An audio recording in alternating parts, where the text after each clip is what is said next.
Welcome to the Limitless Podcast. The Limitless Podcast is centered around exactly that, being limitless.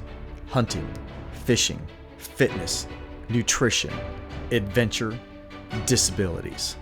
What may be covered during the Limitless Podcast will be, well, limitless. Stay tuned for this episode of the Limitless Podcast.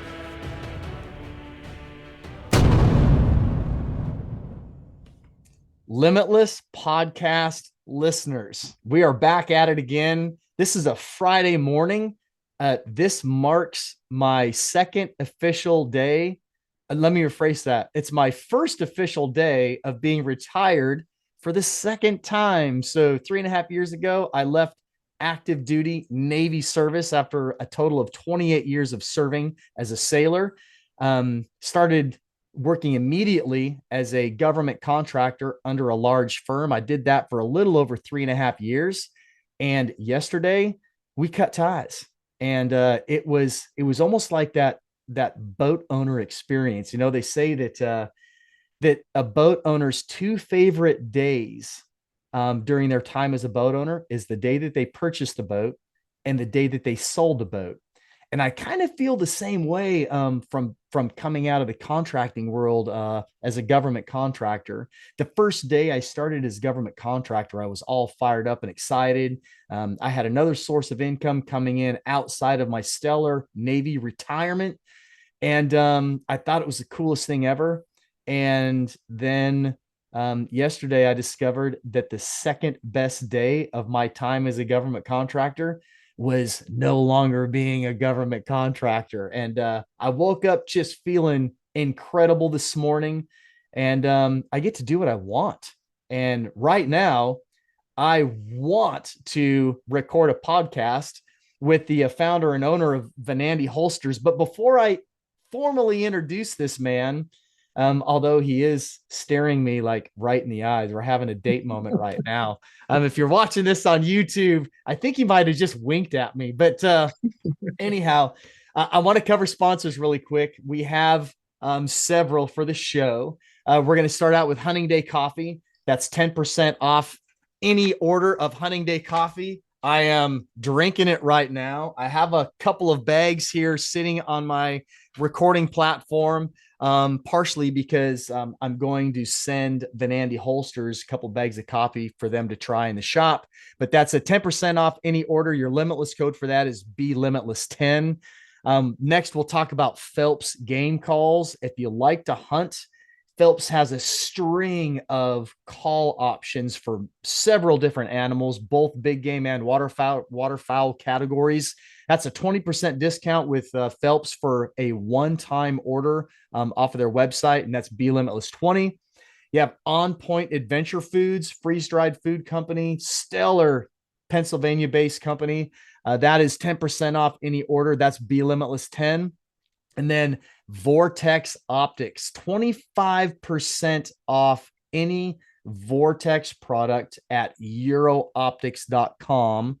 And your discount code is VTXLMTLS25. Again, that's any Vortex product on eurooptics.com, 25% off. And then we have Wilderness Athlete. Along with my coffee this morning, I am drinking a bottle of a litre of Wilderness Athlete hydration and recovery mix. But any Wilderness Athlete product on their website, you get 20% off, and that's BLimitless20. And then if you're into hot sauce, the Love Sauce hot sauce, it's owned by a fellow retired sailor that I'm good friends with. It is a spicy boutique small batch hot sauce made right out of Maryland. And that is a 10% off order for any $12 or more order off of Harry's website. And then last but not least, we have Stick It Magnetic Gear, their magnetic gear strap. I use it on my rangefinder. It's incredible. One of my favorite pieces of kit, and it sits right along my Venandi holster on my chest harness, and we'll talk about that more here in a minute. But that's Stick It gear, magnetic gear. and that is 20% off a magnetic rangefinder. And again, that's Be Limitless 20. So with that said, again, there's no kickbacks to me for that. There's no benefit to the show if you use those codes. Those codes are purely for your benefit as an outdoor enthusiast. So with all that said, let's get back to retaining the true topic of this podcast we are recording this morning, and that's with Brian Wortman. And I think his wife might be hiding somewhere in the background or with earshot of us bantering back and forth. But Brian, welcome to the show. We're going to talk about Kydex holsters. We're going to talk about proper weapon retainment and how Brian is bringing his small business into the world of mass marketed retainment systems. So Brian, welcome to the Limitless podcast. Thank you for having me. I Love. know, I know this is something that you've been wanting to do for a while, and honestly, I can't even. I think I met you pretty much like right when we had started, and you'd reached out to me, and I think there was probably some comments made about me being a former Marine and you being in the Navy, but it's been years, and it's kind of exciting seeing how it's grown since when we started, and when I first met you, just the quality of product and even how it's made, has changed drastically. Yeah, we did. So we met through your website. Yeah, I was in the market for a holster, and I'd done a lot of research. I'd looked at all the major website based companies. I'd been through several firearm stores looking at their the brands they carried. Most of them were cookie cutter. Most of them carried the same brands of retainment.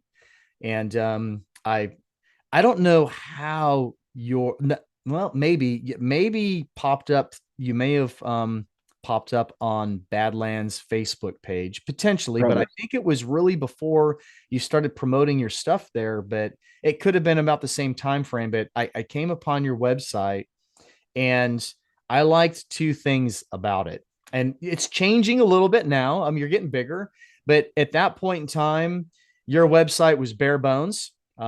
Your holster options, they were limited, but truly functional. And for me as a user, when I say I wasn't looking for anything fancy, meaning I wasn't looking for a highly marketed label that offered me an overwhelming number of options as far as like all of the different colors and patterns and attachments and every, I mean, so some of the websites that you get on, it's almost like I'm trying to order a vehicle from GMC. It's like all of the different drop down menus that I have to try to select from, and all their different abbreviations and acronyms and everything that you have to do a ton of Google research on before you can try to place an order with that holster company, thinking that you know what you're going to get in the mail.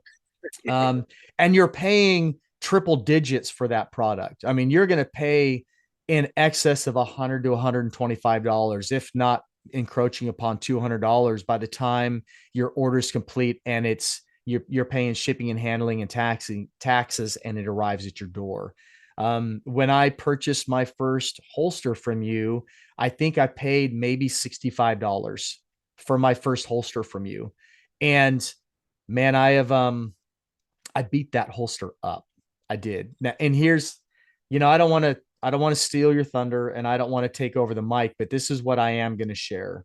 My initial process with Brian and Venandi Holsters, and this is important for all the listeners on this show, is I waited far too long to order a holster. I was that guy, which I preach to people not to be, but I was that guy that waited until I was weeks away from a pending non-resident hunt, and I needed retainment for my wheel gun. And I reached out to Brian and I said, "Hey, I need a holster for my 357." Now, Brian did not have a blank for the particular firearm that I had and I wish to carry. Brian said, "Listen, man, don't place your order yet. If I can get that blank, in time and make you and form and produce a proper holster for you that I'm okay with. We'll place the order at that point once it's already in process and I can get that holster to you before you fly out for your hunt. And he did. So he started working my holster for me before I sent him any funds. And I had that holster days before I was getting on a plane and heading to Idaho to hunt elk in the backcountry. This process was maybe 2.5 weeks. He pulled it off in approximately 2.5 weeks. I still have that holster on that particular bino harness sitting out in my garage as a backup. So that is the quality and the effort that you're going to get through Venandi Holsters should you choose to order from Brian's company after listening to this podcast. So, Brian, the mic is back to you. Well, I appreciate that. Um, yeah, ever since we started off, I was just a little bit about me. I was in the Marine Corps, did 8 years, um, got out of the Marine Corps, uh, took another job, which brought me out to Utah. Was not happy with that job, and I'd always wanted to be a kind of a police officer. Um, I missed the camaraderie of the military. Um, so my supportive wife said, "Well, just try it." And I'm like, "I'm too old, they want 21-year-olds." Um, so after, I guess, her getting tired of hearing me complain about it and all this stuff, I ended up trying and ended up getting hired. Um, with my background, immediately went to SWAT.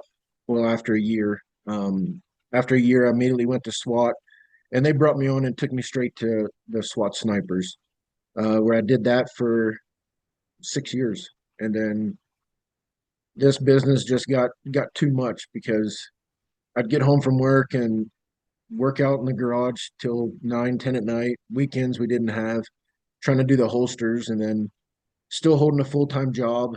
Um, did that, and then it got to a point where I had a couple part-time guys that would come help me in the evenings and weekends. And to be honest, I just didn't have a life. So we ended up, September was a year that I'd quit the police department, quit SWAT, quit everything, and I've done this full time. Um, well, let me back up. So how I came out with the name Venandi Holsters, I didn't want to be the normal so and so's tactical, so and so's holsters. Um, didn't want to put my name as the holsters. So when I started looking, I wanted to bring the Marine Corps mottos, which is Semper Fidelis, which is Latin for always faithful. I wanted to bring that into it somehow, and what I loved, which was sniping. Um, so we tried, went down the rabbit hole of Google looking for a Latin word for sniper, and it kept bringing me back to Venandi, which is Latin for hunter, which actually I think fit us perfectly because we're more geared towards the hunters, the outdoorsmen, the hikers, that sort of thing. So I think it fit perfect. So that's how I came up with the name, and then yeah, it's crazy to think that we went from you know doing this in the evenings and weekends to it's a full-time thing now, and I have employees, and it's just crazy. And we in June we finally just opened up a store here in Springville, Utah. Um, it's got a small store up front, which we do sell firearms. We probably have 10 different rifles. Showcase of pistols, which is I don't know, probably 40 pistols in there, which a lot of 10 millimeter, a lot of concealed carry guns. Just obviously, 10 millimeter is a lot of hunters are going towards the 10 millimeter. So we have those, and then of course, we had to have Badlands gear. Um, Badlands is I've always been a fan of theirs before this holster thing even started. Um, so once we opened a store, I wanted it to be just more towards hunters. We don't have any AR stuff. We don't have any of the tactical stuff. It's strictly hunting gear and hunting rifles, bolt action guns, that sort of thing. Sorry, I kind of rambled there for a minute. Let her go, man. This is great. Yeah. Um, So we Badlands headquarters is probably 45 minutes north of us. So once we were actually back up to how the holster came about. So I love hunting. Um, Obviously, during hunting season, I regret getting into this line of work because that's when I want to be out hunting, but that's when our business is the Hmm. busiest. Um, but I love hunting, and when I'm hunting, it's I've always got binoculars, always got a backpack, uh, always have a sidearm, and on the waist just didn't work because of backpack hip belt, obviously. Um, and then so I converted to a chest holster. The chest holster worked great, but I had the chest holster straps, the bino pack straps, the backpack straps. If I had my rifle slung, it was too many straps, and I think You were my you were literally strapped. right exactly. So I don't know. A year or two went by of me once again Google hole rabbit trap, um, trying to find something that incorporated it all together. We could not find anything, so we ended up getting um, Kydex, everything to try and make something. And for whatever reason, we kept it to myself. It wasn't one of those things that I shared with friends or family. Um, Kept it to myself because I didn't know if it was just a one of those stupid ideas or something. And um, so I constructed something, and it's pretty funny because my first couple ones were made out of cardboard. So I made them out of cardboard to try and come up with the idea, and then started with the Kydex. And when I wasn't happy with the idea, I'd throw it away. And a year later, my wife ended up showing me she had saved like the first one that I had thrown away, and then like a couple along the way. So we're actually working on doing like a shadow box, and we're gonna hang it in the store with like the first one, which is it's pretty comical, all the way up until today's. Um, so we ended up coming up with something, and then my wife, and then we had told one of my neighbors that he was a hunter just like me, and he said, "You've got something here." So we tried doing the patent ourselves, but I'm a country boy from Virginia. My wife is from Arizona, and we knew nothing about how to even begin to patent something. Um, so we ended up reaching out and getting a patent attorney.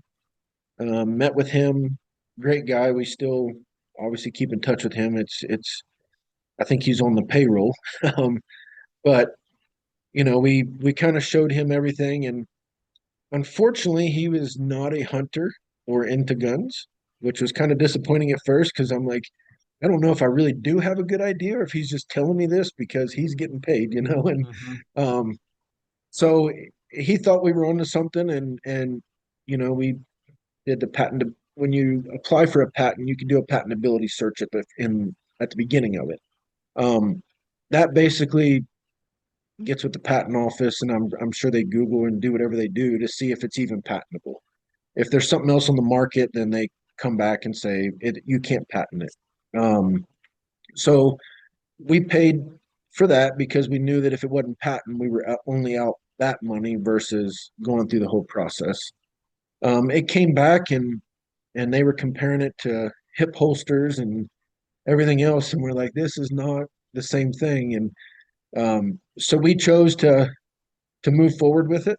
So we did all that stuff with the lawyer. Um, uh, that was several years long. We got patent pending, um, and then it it's kind of funny, I guess, when you kind of think that everybody is familiar with firearms, but that's just not the case. And um, our first patent got rejected because they were comparing it to a outside the waistband holster.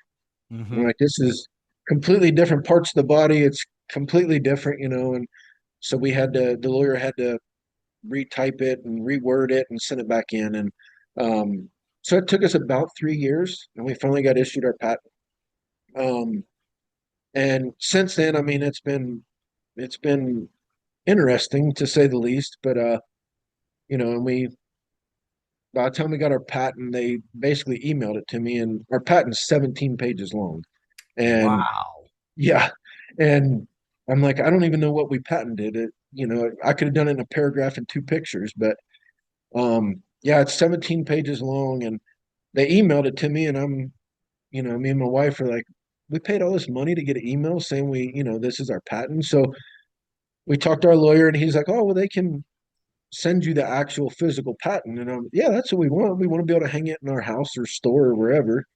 Um, so we paid the money for a physical patent, and basically they printed off the email and mailed it to us. And so anyway, we have a printed version, but we have nothing we can hang up in our store. So, and like I said, it's 17 pages, and I guess that's why there's lawyers, because I don't know what we patented, but That sounds like a miserable process. yeah, yeah, it was. But I mean, it's very time consuming, obviously very expensive. Um, but luckily, I mean, it was over the course of several years, so it wasn't all at once. It was, 2 months would go by and like, oh, you owe this, and then two more months would go by and oh, we need you to do this, and so it was just a little bit at a time, and then it got to a point where like, are we wasting our money and time? And but then we were so far into it that we couldn't back out, and um, so once we were got patent pending. Badlands is going back to that now. Badlands is about 45 minutes north of us, their headquarters. And so we went up, and I know you've been in there, so you're probably going to recognize some of the names, but Campbell was working the front, and of course Nate was there. And we walked in, and after I got done shopping, I talked to him. I was like, "Hey, so I own this, Venandi Holsters," and they're like, "Oh, okay. Well, we'll give your information to whoever." Okay, great. A month goes by, we didn't hear anything, and they came out with something, of course, and I was like, "Well, I gotta have that." So we drove north and went up there, went in, did my shopping like normal, and then talked to him again. At that time, Zach, I'm not sure if you'd met Zach before. Um, he was just actually coming in or leaving or something, and I had a shirt on that said Venandi Holsters, and he was like, "Oh, hey, how are you? I've heard about you," and I'm like, "Really?" And so there's like, yeah, we need to sit down and talk. I'm going to give you Blake's number or email so that you can schedule a meeting and just sit down with them and talk. And I'm like, wow, this is amazing. And so we come home and thinking, oh, they're a big company. They don't want nothing to do with us. And um, sure as anything, a week later, Blake emailed me, hey, my understanding you want to sit down with me. And so we're nervous, me and my wife are, holy cow, like the who's who of Badlands wants to sit down with me. I was never expecting this. And so we put together numbers like, oh, we've done this many bino packs for Badlands, we've done this many for other brands. And um, so we go up to our meeting and sit down with them, and um, we show him our product, which he's like, I've seen these on Facebook. We've actually had people call the store wanting to order one, and we didn't know what they were talking about. And he was like, and then we noticed it on a Facebook group that it might even been you, I'm not sure, but somebody had shared it, and he was like, yeah, so this is exactly how I would carry mine. And I'm like, wow, well, maybe we do have an idea. And so we showed him the numbers, and he was kind of shocked at first. He was like, and you're just a small shop, and I'm yeah. At the time, it was just me, and so we kind of kicked around the ideas, and then he wanted one made for him, and he said, I'll pay for it, or I said, well, no, I'm not gonna charge you, like.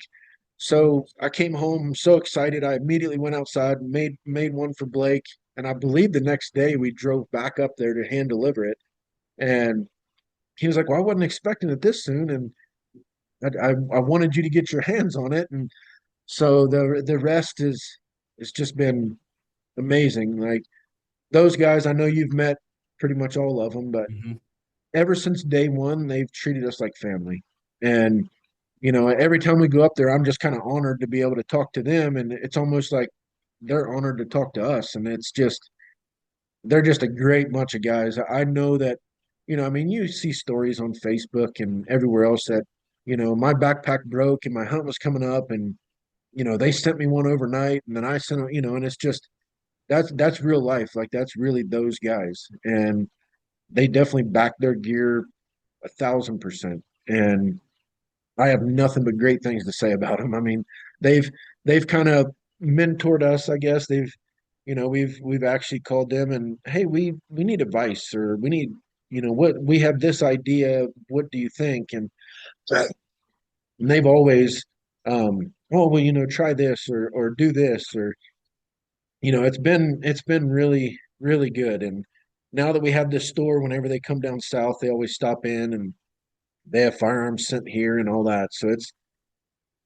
can't talk highly enough about them. That's awesome. Yeah, I'm a huge Badlands fan. Yep. I I love wearing, supporting, using, promoting their product. Yep. I like everything about Badlands. I do. Yep. Um, my first Venandi holsters was for my Bino XR. At the time when the XR at one point was pretty much their pinnacle of chest wearable bino harnesses. And I used several different sizes of Vortex optics inside that harness, and it allowed me to carry multiple essential items that I liked having immediately in my workspace.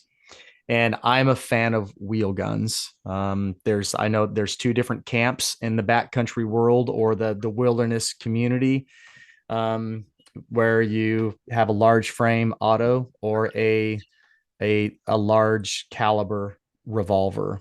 And I carry a 357, which a lot of people believe to be underpowered for the wilderness. I strongly disagree.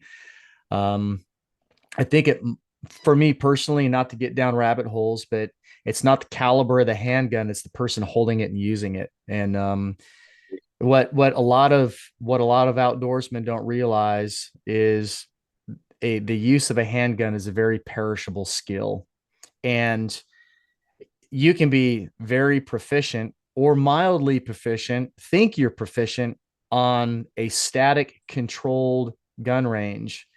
Then when you put yourself in a position where you have to draw that weapon under duress, doesn't matter what caliber your handgun is or how high capacity that magazine is.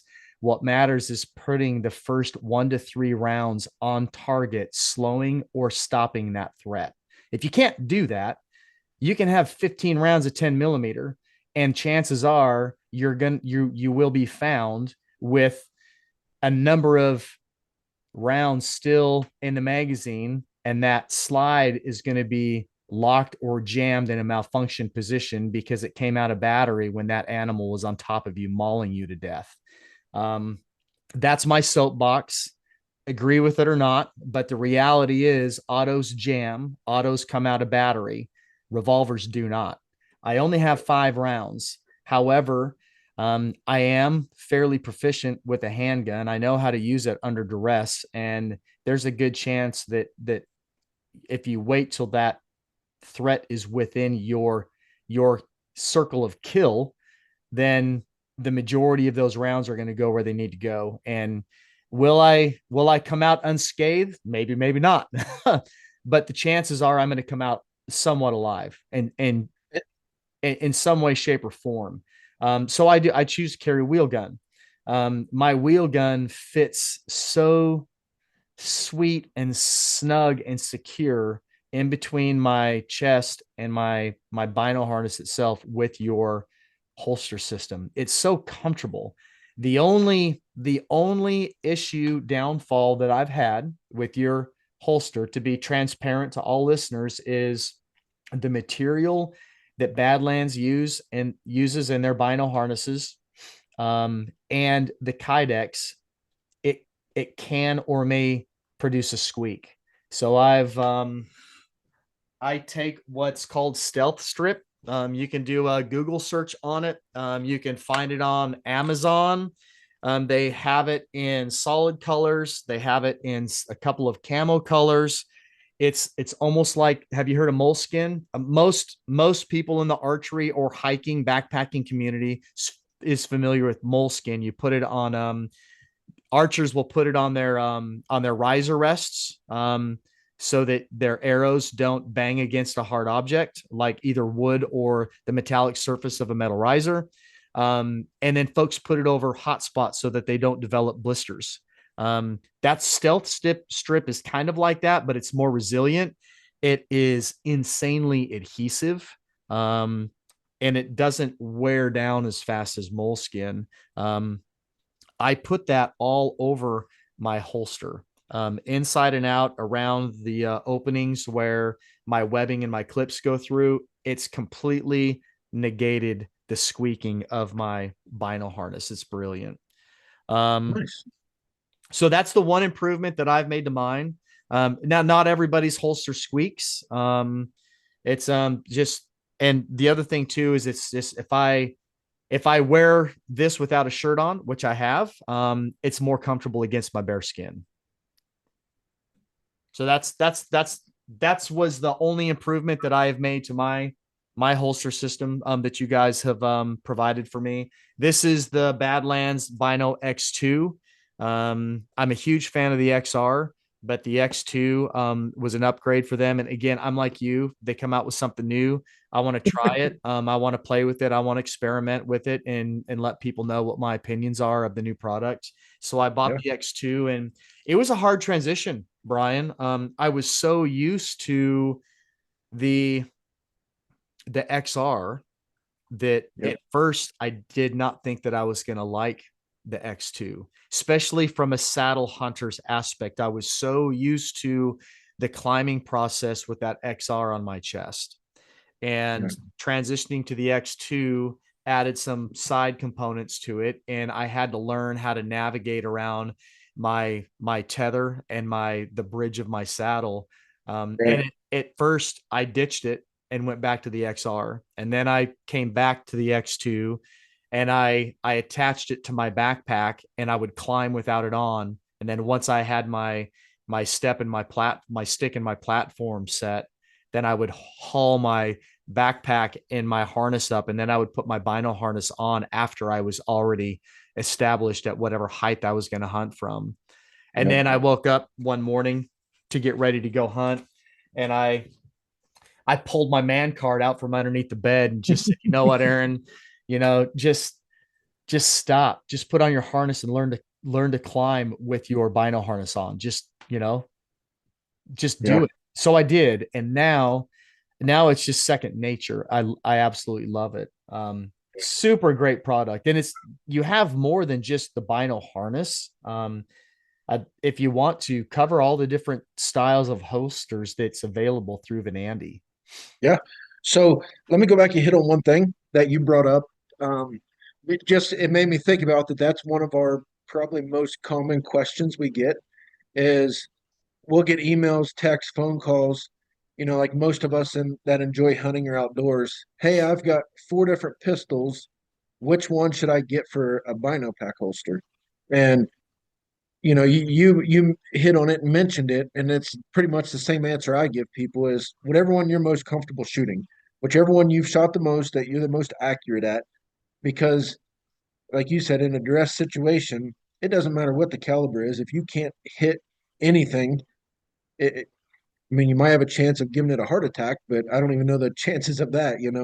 So I always tell people whichever one you're most confident with, even if it's a 38 special or a 380 or something, but that if that's the only gun you have that you can actually on a range, it's a lot better than carrying a 44 Magnum or a 10 millimeter that, it scares you to shoot it, or you're not as accurate with it. So Mm-hmm. that is something to hit on. I actually wrote down that stealth strip. I'm not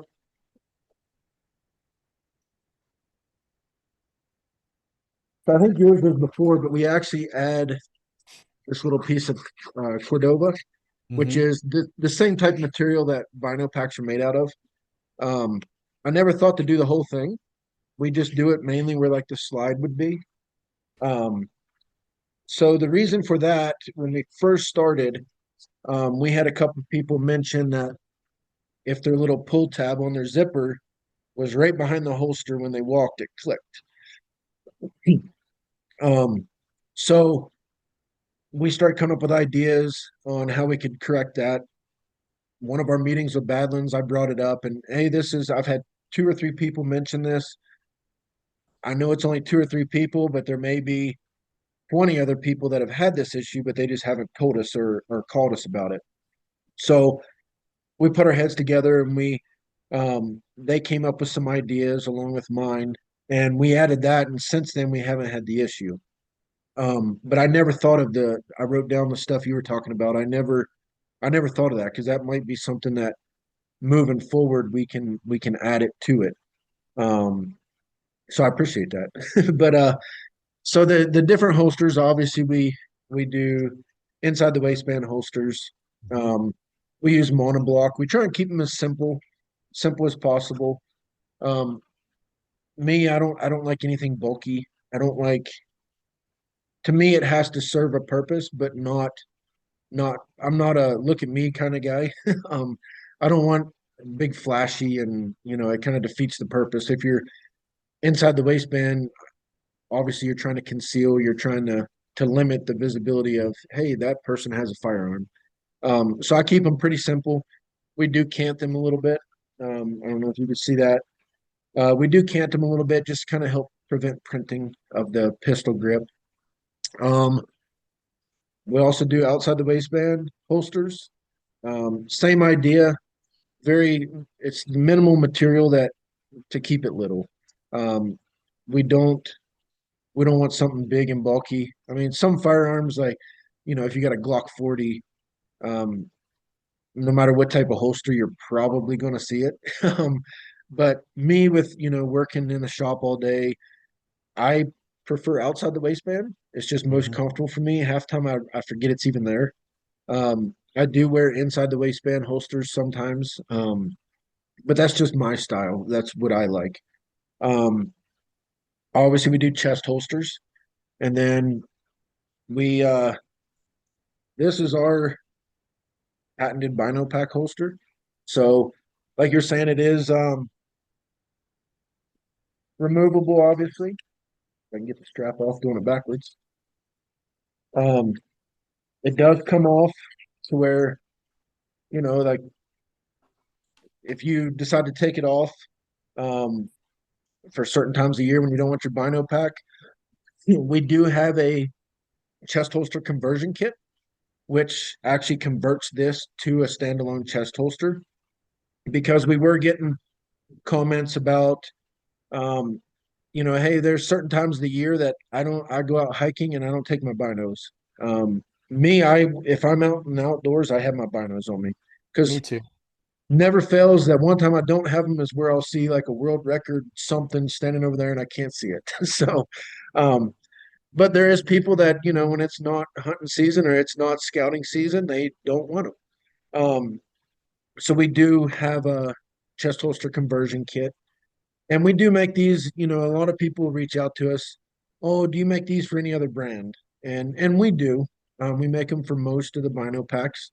We sell Badlands in our store. I'm a Badlands fan, so a lot of our pictures and stuff are with Badlands bino packs. But if you have a different brand, we can definitely do it. Just reach out to us.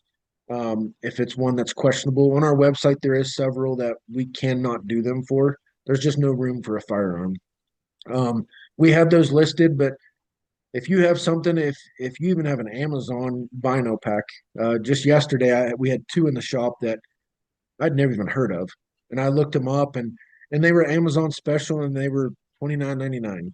And is it better than the ones that come with binoculars? I don't know, but that's what they had, and so we reached out to them and got pictures and whatever we needed from them, and we actually got them done. So I mean, if you have something other than Badlands, reach out to us. We most likely can make a holster for it.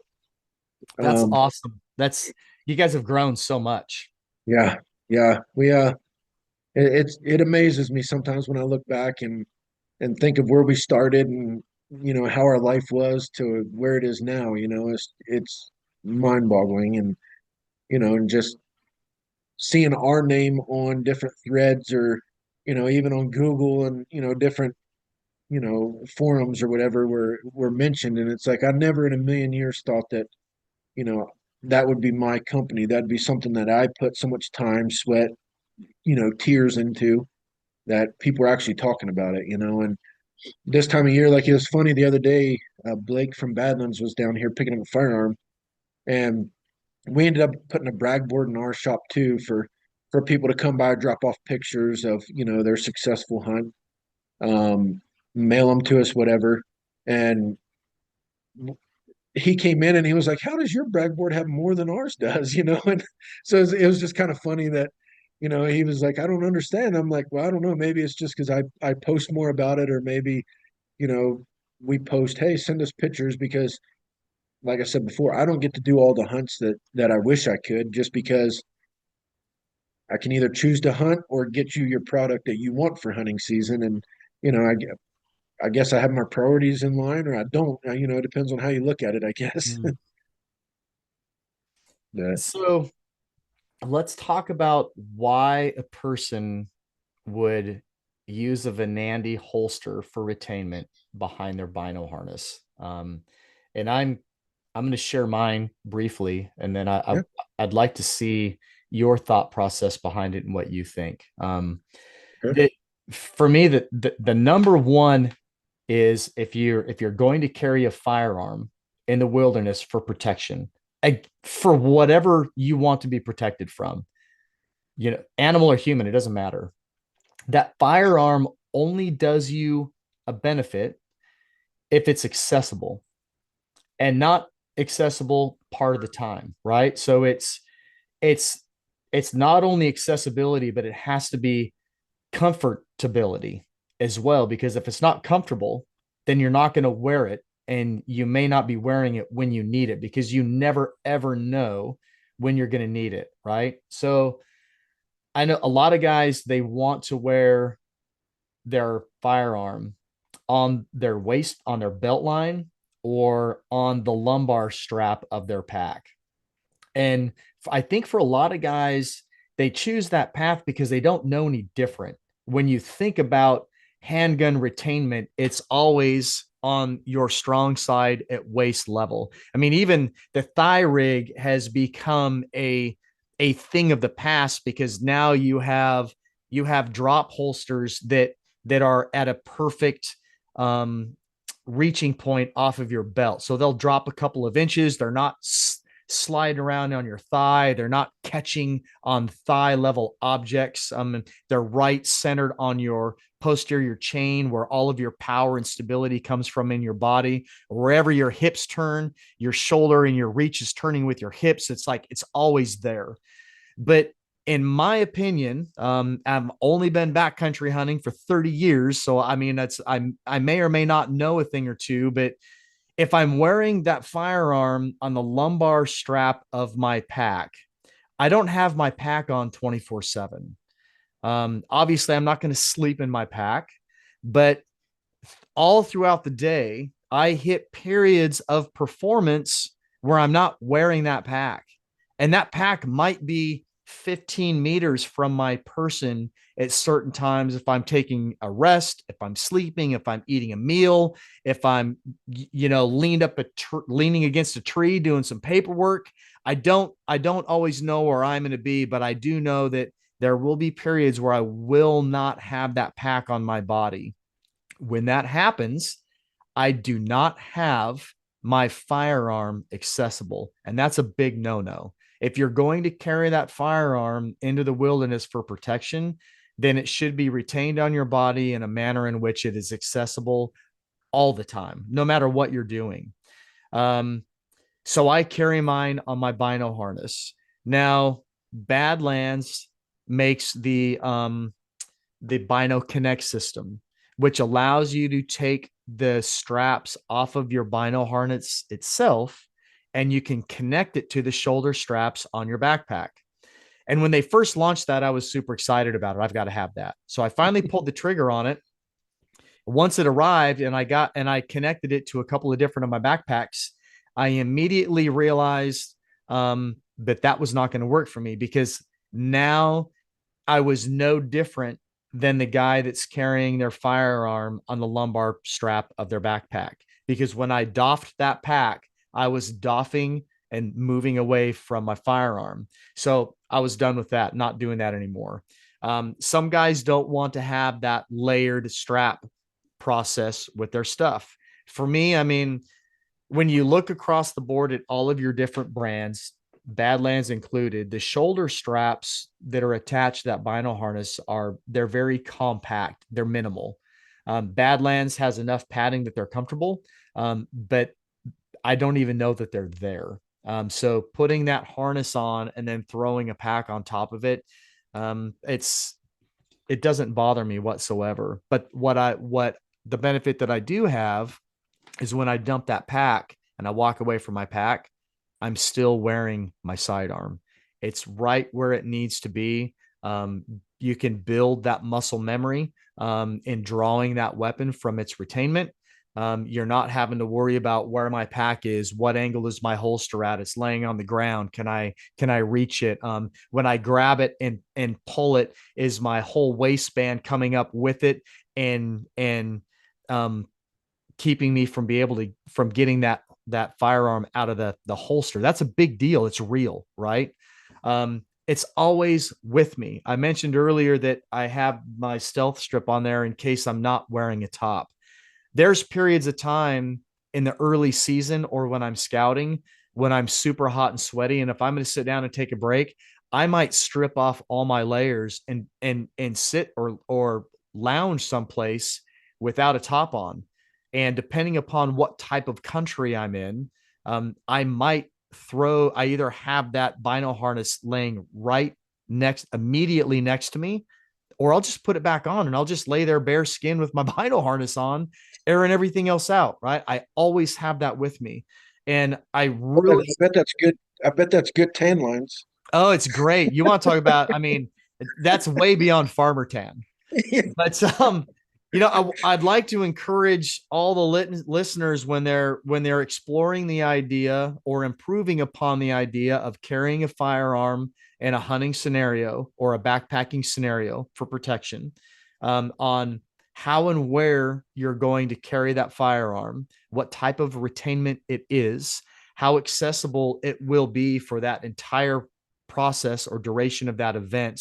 And then I will throw in there again what we've already covered, but the caliber of the weapon does you no good if you're not willing to carry it and you're not proficient with it. Because again, I would much rather put 5 well-placed rounds of 38 special on a threat than send 15 rounds of 10 millimeter downrange and never hit the target. It does you no good at all.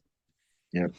And one thing is, which is any type of holster, any type of firearm, however you choose to carry it, you need to go to the safe environment, a range, whatever, and actually practice drawing it and putting rounds on target, reholstering. You hear too many stories of training accidents or people getting hurt that it's just lack of training. Yeah. And we go to the range. Obviously, it's a um, here in Utah, we have the luxury of there's a lot of property that's open to the public. So if we go find a canyon and we shoot in it or a range, I'll take my bino pack and I'll practice drawing from it, putting rounds on target and reholstering. Just because if that situation ever arises, I don't want to be, I want muscle memory to come into play and not, oh crap, where's my firearm? It's usually on my side or it's usually, inside the waistband and it's not there now. And, when you got adrenaline and everything else flowing, you need it to be muscle memory. And, Absolutely. and that's what I recommend. I'm sure anybody recommends, train the way you fight and fight the way you train. Absolutely. No, it's Yep. imperative, right? Yep.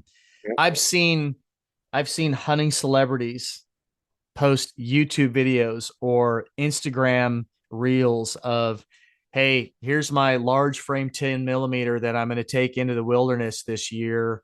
and they have a video of them shooting at a pie plate at 15 yards, and they draw the weapon, they punch out, they take aim, they squeeze off a shot, recover from the recoil, take a breath, squeeze off a shot.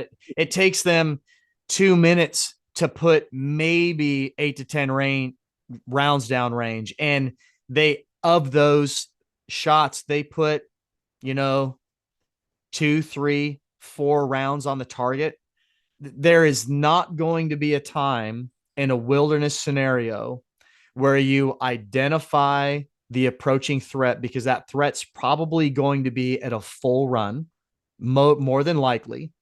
Identify the threat, draw that weapon, take it off safe, punch out, pull slack, and get a round down range, and have that target still be at 15, 20 yards away, and think that you're going to have a controlled rate of fire to empty said magazine. It's not going to happen. So if you can't train to that level, you might almost just leave that thing at home, because now you're just carrying a couple extra pounds of dead weight. It looks cool, but Yeah. is it really going to be an effective tool in that scenario when you need it to work in your favor? And again, I'm gonna I'm gonna shove revolver down some people's throats. If I have a bear, if I have that hairy Bruin on top of my body, I can shove the snub nose of that 357 into its chest and pull the trigger, and my pistol is still going to function. You do that with most semi-autos, you'll get 1 round, and then it's most likely going to come out of battery, and you're screwed. Right. Yeah. Yeah. Revolvers are fail proof. I mean, we do a lot of holsters for revolvers, and some of them I'm like, man, they make smaller ones, and but if that's what they're comfortable carrying, I mean, we'll accommodate them. But and they're fail proof. They're tried and true for Yeah. years, and like you Limited said, capacity, five yep, rounds. yep, If you're gonna choose a larger chambered caliber, most of them are 5 round cylinders. yep. I shoot a 357. I have 180 grain um, bullets for my 357. They snort pretty hard when you fire them. I'm very confident with my life safety with that handgun and those shells. I have considered bumping up, and it's a Taurus. It's a polymer framed Taurus. It's super lightweight, super compact, very comfortable to carry. I have considered bumping up to the Judge, so that I can get up into that 44 caliber, um, Yeah. um, that round, would provide me greater penetration. But I look at it as, I don't I've struggled with it, Brian, because I'm very confident with my 357. I've had it for a long time. I've had it over a decade, so I'm very confident, proficient with my 357. Transitioning to a firearm doesn't necessarily bring me back down to ground zero, but it certainly it it it moves my baseline, and I have to spend time becoming comfortable and proficient with that handgun again. It is a larger footprint on my body, slightly heavier when it's loaded to capacity, but again, the result is greater penetration. But We actually do quite a bit for of the Judge do holsters. you? Yeah. A lot of people, out west mainly, Texas, stuff like that are ranchers. They say, "Oh yeah, I carry a Judge because I can put 2 rounds in there of the 410 for shotgun, or I mean for Yes. snakes." Yep. And they said that way I have rounds for snakes because I don't like snakes, and I got rounds for something else. And so I mean it does have its benefits, It and does. I'm but it stuck. also, I've really considered it. I have. yeah. And like you say though, it's noticeably bigger than your 357 as far as the frame and the weight and all that. So, Yeah. I've and spent. it Go ahead. if you decide to upgrade, I might know a guy that can get you a new holster. Yeah, I know. I know. But I mean, we've thrown the idea around a little bit. I do have plans to go to Alaska in 2026. Nice. And if that'll be 2026 will mark my 30-year anniversary of backcountry hunting. Yeah. And I've been chatting with my wife about doing an anniversary hunt in Alaska, doing a fly-in camp in Alaska and going and experiencing the last frontier as a hunter.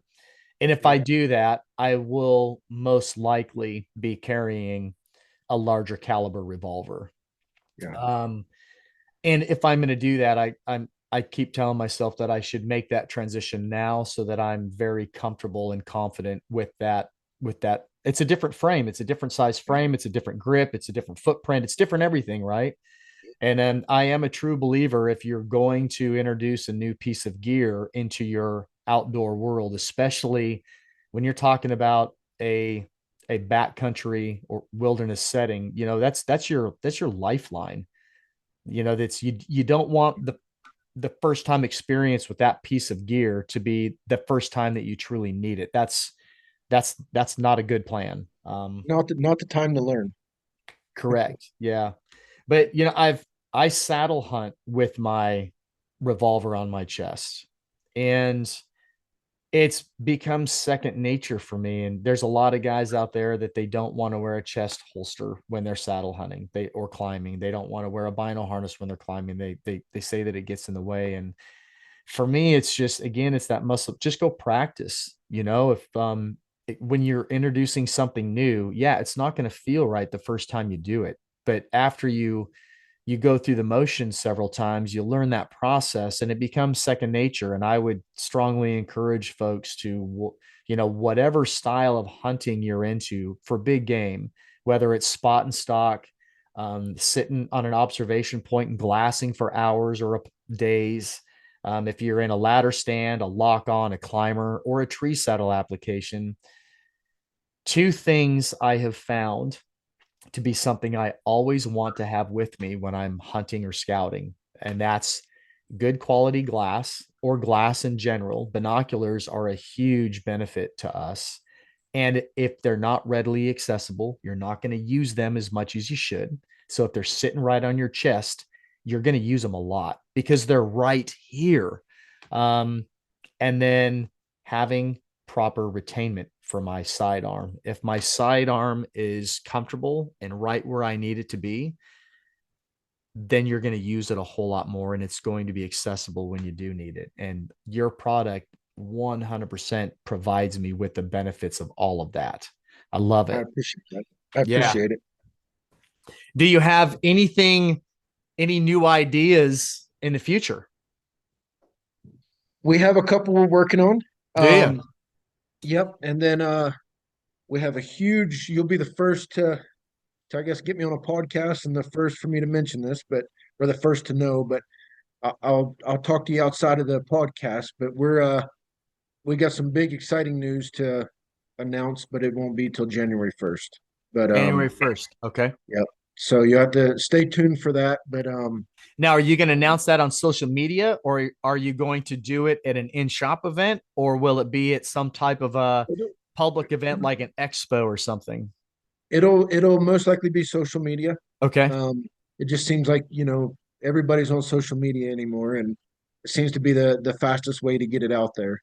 But in short, without giving out too many details, because we're still working out all the fine details, but starting January 1st, we're going to be every purchase you're going to be entered into a raffle, and Ah, I'll just leave it at that. And then at the end of next year, well, not the end of the year, but about October timeframe, we will be announcing a winner of something. so what you're baiting me to go buy a judge so that I can purchase a product and be entered into said raffle. Maybe so, maybe so. So But I more or less I get a free raffle ticket with the purchase of a judge handgun. sure. Well, no, I guess it's I get a free raffle ticket with the purchase of a judge handgun and Venandi holster combination. We will definitely give you a raffle ticket for that. Gotcha. Okay. Well, that's But exciting. Where yes, are you going to travel around at all? Are you going to be at any shows? So in February, we're trying here in locally in Springville. We got a flyer the other day about they're going to be doing like a hunt expo type thing in January. So we actually reached out to them the same day because it's in our town. So I mean, we have to be at that one. And they said they're still working out the details, but they will definitely let us know. So we'll definitely be at that one, providing they'll have us. We'll be in February. We'll be at the Hunt Expo in Salt Lake. We're going to be in Badlands booth again. Okay. They've invited us back, so apparently we did okay last year with them. um, and then this year we're going to do a lot more traveling. Okay. Last year and year before we didn't have time. I mean, there was a lot that we wanted to do, but we didn't have time. We will be a part of the NRL Hunter competition. I don't know if you're familiar with that. Um, so it's a hunting competition that's in a different state pretty much every other weekend. And we've always sponsored, they do it twice in Utah a year. Okay. We've always been a part of it. The guy that's over that, Travis, just a great guy, huge into hunting, and it's a 3 day long competition of hunting style. So there's different stations you have to hike to with your gear. You have to find the target, shoot the target, and you get points. It's all timed. It's a lot of fun. I uh, entered in it 2 years ago for the first time, and I thought from being a sniper and hunting my whole life, I thought I was going to go out and do really good, and it was definite eye opener. So, I mean, You they'd said have it's called NRL. NRL hunting competition, yeah. So they'll do like targets at 900 yards that are turkeys, and it's just, I mean, it's a lot of fun. Wow. Yeah, or they might have bear targets at 200 yards. So it's definitely a lot of fun. It's and just the people you meet. I mean, it's you make so many connections there, and um, so we'll be a part of that again. And then yeah, it's we we've definitely submitted some applications for different events that we want to that's on our list for this year. And a lot of those events, it's a waiting list, and it's Yeah. kind of stinks, but For the it's for the just part good of it. ones, it's a Yeah. waiting list. I'll encourage you. It's called the Mobile Hunters Expo. I don't know if you're familiar with the Mobile Hunters Expo, Brian. It Okay. is it's when I say it's focused on the mobile hunter, not in the backcountry sense of the term, although I promote it. And I spoke there at one of their shows regarding um, backcountry application of mobile hunting. It's focused on tree saddle hunting, Oh, um, okay. lightweight portable lock-ons, that style of hunting. Most of it is whitetail based, but Yeah. they asked me to speak at the Pennsylvania show on my backcountry application for whitetail and elk. Yeah. And a large percentage of mobile hunters in that arena wear a chest harness, a bino harness. It might and carrying a sidearm in the hunting application nationwide is becoming very popular. It's no Yeah. longer just a Western thing. And Right. they for the last 2 years they've had three different shows throughout the from spring into the middle and late summer. And I don't know that might be a one of the expos that you might consider going and visiting. I, Just I actually just wrote it down. So, okay. Yeah, yep. it's Did it. again, I mean, there's a small group of guys that are dead set against climbing with a chest holster or a chest harness on, but the majority of guys they like to have their optics readily available, and it might be a good venue for you Yeah. to venture into. I appreciate it. Yep, I'll send you a point of contact, the Okay. founder of that expo series, and I'll get you guys in contact with each other. Okay. I appreciate that. Yeah, absolutely. Well, I'm excited. I will be attending the Western Hunting Expo for the first time in February. Nice. Nice.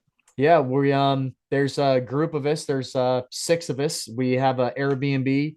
like two Yeah. blocks from the event center. And Yeah. I am currently under contract to provide two seminars while I'm there. And Nice. so we'll be running around the show for Thursday, Friday, and Saturday. Well, I'm sure you'll come visit us. I don't have to tell you that, but Absolutely. stop No, by. Stop. we're not just shaking hands. We're gonna hug in Yeah. public. I'm looking forward to it. Right. Right. Yeah. Yeah. So, but yeah, we'll be in the Badlands booth. So I'm sure you'll at least stop by there once a day or an hour or something to see what's new. But I um, am. I'm so I have something in the works. I'm this is public. I announced it a couple of months ago. I'm about to publish my first book. yeah, And I have a target date of January 15th. And once I know that I'm going to hit that target, I'll be reaching out to the folks at the Western Hunting Expo to find out if I can get approval to do a couple of book signing sessions there, because my book will have been um, in the published state for what, 3 weeks at that point. yeah, And if so, I'm going to I'll either do book signings right after my seminars, and or I'll be reaching out to a couple of companies that I'm close to, hint hint Badlands, to see if any of them would host me for an hour session of book signing in their booths. There's several companies there that I'm deeply connected with, and I use their products almost on a daily, you know, yeah, on a daily routine. So doing book signings in their booth space, I think would be pretty awesome. And most of those yeah, companies are mentioned in my book. So it's we'll see. It's pretty yeah, exciting. yeah. That is. Well, I look forward to seeing you. Yeah, maybe we'll definitely we'll have more time than just a hug and a handshake. We'll get Right. to hang out a little bit together. That'll be a good time. Yeah. Yeah. So Right on. Well, tell us where um we can find your shop, your product, your social media links, all that stuff. yeah. So obviously we have social media. It's Venandi Holsters. Um, our physical location is 2591 West, 700 South, Unit 10, and it's here in Springville, Utah. Obviously our website, venandiholsters.com. You can find all our products there. Badlands Bino packs. We have Striver geared Bino packs on there also. Um, but yeah, stop by our store and visit with us, and if you're local. So Excellent. Brian, it's been an absolute pleasure. please, Thank you very much for allowing the Limitless podcast to be your first. I am a yeah, true fan of your product, man. I I am. appreciate that. Yeah. And you were right. I was kind of when you first said, "Oh, it'll probably be about an hour." I'm like, "There's no way." And yeah, we've done the hour and then some. So It goes by fast. yeah, so I'm glad that you were my first, I guess you could say. So Excellent. That's a great relationship between a sailor and a Marine. I love it. right, right. Yeah. All right, So man. Well, again, thanks for your time. Listeners, absolutely. go to the Venandi website, check out their products. If you don't see your specific make and model in a drop down menu, send Brian a message. Chances are he will be able to obtain a blank for your handgun and make you a top quality retainment system for your firearm. Do it Yeah, and I appreciate that. be limitless.